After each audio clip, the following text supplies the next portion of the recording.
be here with you today and for all of the things we've done in partnership for more than 7 years now. So, and on behalf of Governor Patrick and all of the administration, let me thank you for co-sponsoring with our Department of Housing and Community Development this great conference today, which apparently is a pretty popular topic. We're flowing out into the hallways of the ballroom here. So, as Mark suggested, I thought it was the most useful. There's a lot of people you're going to hear from today who know a lot more about what smart parking strategies look like and how they work than I do. And it made most sense for me to just talk for a couple minutes, I think, about the question of what do smart parking strategies have to do with the economic future of the Commonwealth of Massachusetts.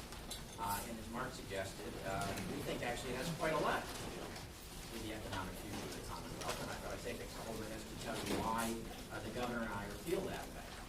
First of all, for context, is to say that the governor and I feel very bullish about what's happening in the Massachusetts economy right now.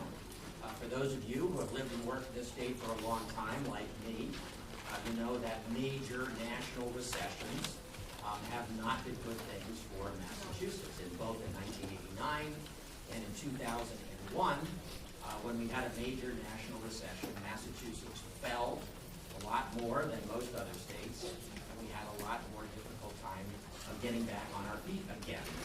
So when the economy started to unravel nationally in 2008, that was a scary prospect for all of us, not just what was happening in the country, but especially what was happening here. And fortunately, history did not repeat itself, and for a whole variety of reasons, Massachusetts actually did much better than the U.S. economy as a whole. We fell less than the rest of the country, both in gross domestic product, employment, housing prices, all those fell less. We turned the corner faster than the rest of the country. We've grown faster since then. Last year actually was a notably good year on a number of those scores. We added 55,000 jobs last year, which is the most we've had in a single year since the year 2000. We actually added population at a significant rate last year. According to the U.S. Census Bureau, we added about 0.75% population in 1 year. That was about the same, actually, as the United States as a whole. The first time we've done that had population growth since the United States, I think, for decades. 1980, someone has looked up for me. And so those are all really exciting things. And I think we feel that the economy has a lot of continuing strength in it. We'll continue to see that success. We're focused, I think, on the public and private side on our strength, which is building and growing an innovation economy. It's working in a number of different sectors, life sciences, clean energy, technology. So unlike some other states in the country that are worried about how am I going to recover, that don't, that still are really struggling with that. Massachusetts has crossed the point now. There's actually a lot more jobs in Massachusetts today than there were previously in the year 2008. So we can now move our thinking away from how are we going to get out of this hole and thinking how do we continue to grow successfully. So I think we have the economic conditions for good growth for this state for the coming decade. But one of the challenges for Massachusetts, again, as all of you who live and work here for a long time know, is that we have mixed feelings about growth. And in the abstract, if you say, well, does everybody want the Massachusetts economy to grow? Probably yes. Does everybody want the Massachusetts economy to continue to add jobs? Probably yes. But when we get down to the details of it, do people want to see new growth in development in their communities, in their neighborhoods? There's going to be a lot more mixed feeling. And I don't think there's anything wrong with that. We are the third most densely populated state in the country. So I resist the notion that we're built out. I think we have plenty of room to do interesting things. But we do have a lot of people living together. We're concerned about running the effect of what anybody does on our neighbors and our communities. We're a state that has a great quality of life. So at a community level, people really cherish the character of their communities, and they're concerned about change and how it will affect that. And we have very high environmental standards in Massachusetts, so we do also worry about the effect that growth will have on the quality of our great natural environment here in Massachusetts. So we think that if you're thoughtful about it, that you can have new growth and have that kind of economic success that we would all like to have, and it doesn't have to be at the expense of the character of our communities and quality of our natural environment. But if you're going to do it that way, you've got to be smart and thoughtful about it, and you have to plan for it. So, for starters, we have been advocating an approach to thinking about growth that we simply call planning ahead for growth. And that we say it would be great, we're looking for communities to partner with us on this, and we found a lot of communities willing to do it. But we're asking communities to say, don't react to growth, don't wait for growth, don't worry about growth, and try not to think about it until it's actually at your doorstep. But in fact, embrace it and think about what are the opportunities in your community where new growth and development could come in a way that adds to the character of your community. It may add jobs, it may add tax base, it may add new housing options that allow the next generation of residents in that community to live in the same community as the rest of their family does. There's all kinds of upside to new growth and development if we think about and set rules for the kind of development that we would like to see. And there's some great examples of cities that are doing exactly that. And Paul McClure actually profiled one this morning in the Globe in Somerville, very not planning in order to block growth, but to plan ahead for growth. What would it look like to have new growth in the community of Somerville? That would make Somerville a better place to live, work, and play for all of its residents. We can have a debate about what that is, but I don't think there should be any debate that we should be engaging in those conversations and planning ahead for that. So what can we, a lot of that work needs to do at the local level, but we have tried to be good partners on that. We have worked the various elements we think are important. First is to identify those places in your community where you see new growth and development as being helpful. There's going to be a lot of places in your community that you don't see new growth and development as being very helpful. It could be a natural open space. It could be a residential community that works just fine and is in good shape. So if you look again at what Somerville has done, arguably under Mayor Curtin, pursuing a pro-growth agenda, but it's not pro-growth all across Somerville. He's picked his spots, Assembly Square, Union Square, to say, let's find the places where there's a consensus we can grow.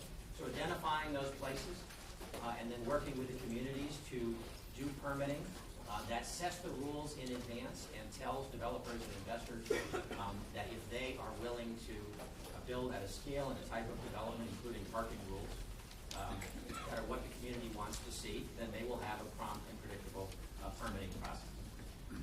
So we work with communities on that. On our side of the ledger, we're focused on infrastructure because we are the third most densely populated state in the country because, like many other states, we have systematically underinvested in our infrastructure in Massachusetts for decades now.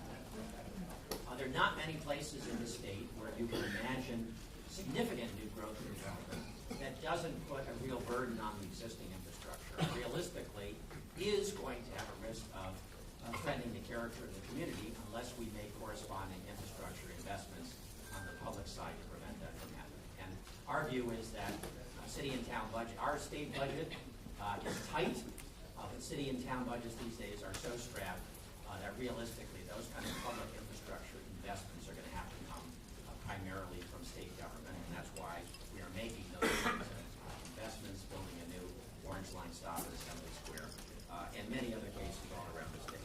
So if we take that planning ahead approach, identifying places to grow, do the planning and permitting, understand the infrastructure investments, and make those investments, we think we can really minimize that otherwise apparent dilemma between how we have the state grow and how we maintain its character and quality of life.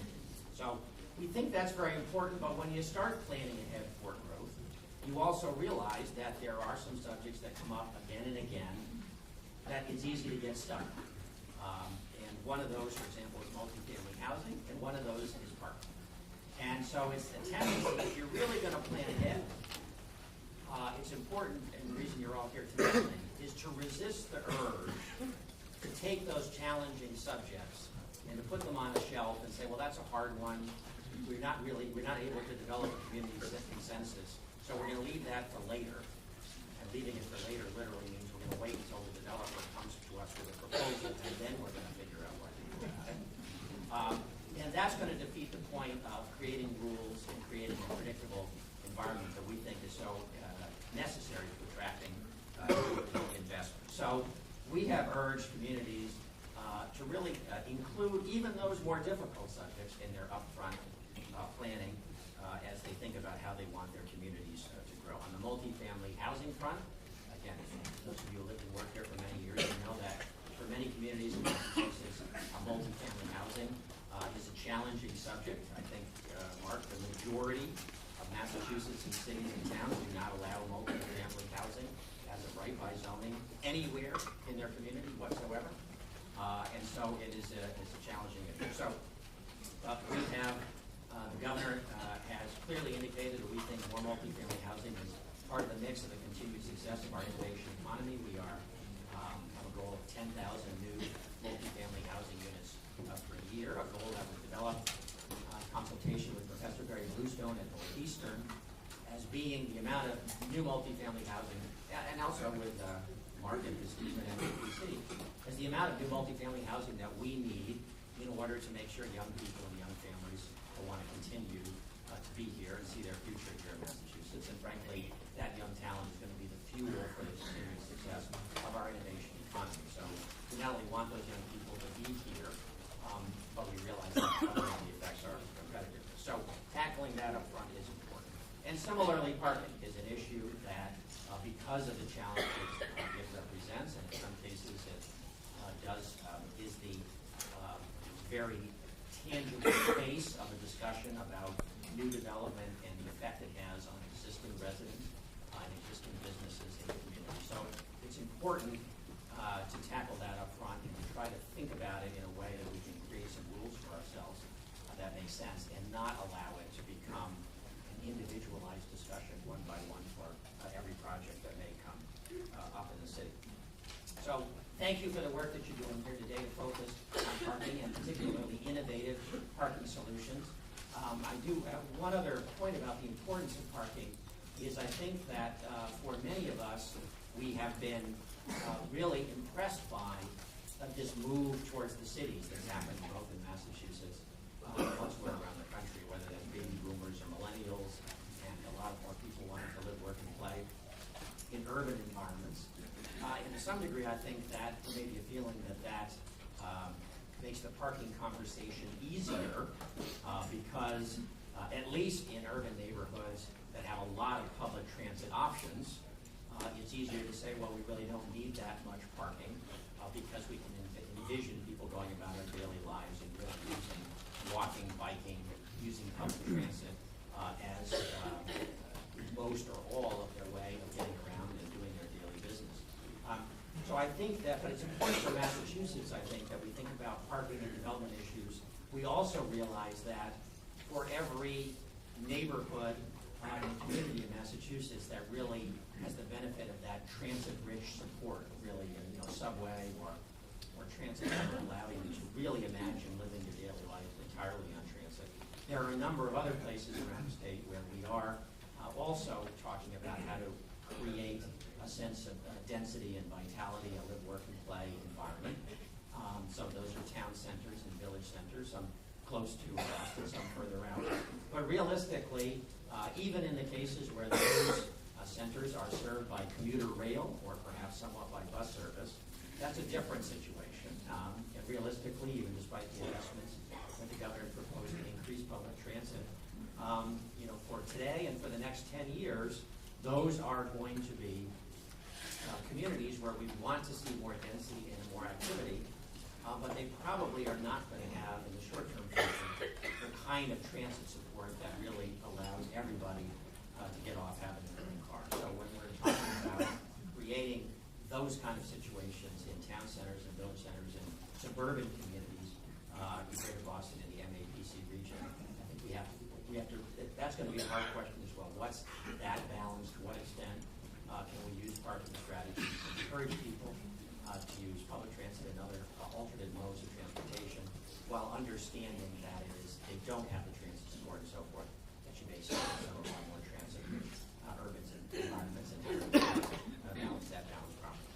So, thank you for what you do. From our perspective, creating a Massachusetts that is filled with walkable neighborhoods that are vibrant and interesting and places where people can live, work, and play. Is not only a nice idea, it is in fact absolutely imperative